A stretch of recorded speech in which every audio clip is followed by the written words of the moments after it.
The right-wing narrative falling apart again. We've been hearing for years that the person who allegedly planted explosives on January 6th was a left-winger. It was a liberal. It was an anti-Trumper. It was somebody paid by George Soros. It was Antifa.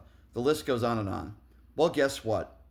Kash Patel and his FBI made an arrest yesterday, and they were very happy about that. Hey, I think that's a great thing.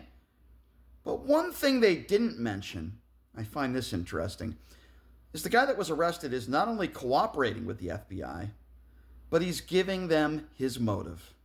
That's right. Apparently, he has told the FBI that he believed the 2020 election was stolen.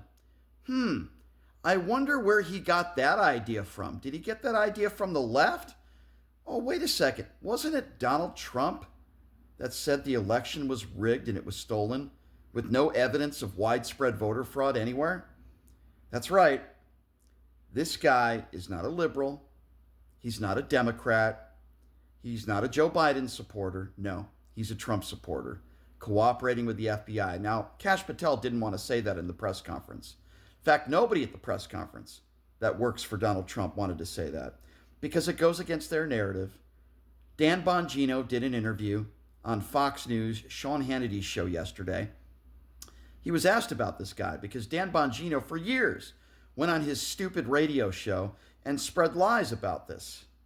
And then when he was asked about it by Sean Hannity, he said, well, I got paid for my opinions, but now we have to go by the facts. In other words, I'm a lying asshole. I spread conspiracy theories online and I got paid to lie for clicks, but now I have to tell the truth.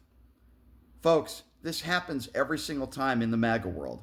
They lie, they blame the left for something, and it's actually the right that is responsible for it. Oh yeah, by the way, they still do that. They blame the left for 2 assassination attempts on Donald Trump. The first assassination attempt was by a young man who was a registered Republican from a staunch Donald Trump family. The second assassination attempt was from a guy who once voted for Donald Trump back in 2016. But you see, they can't spell the word fact.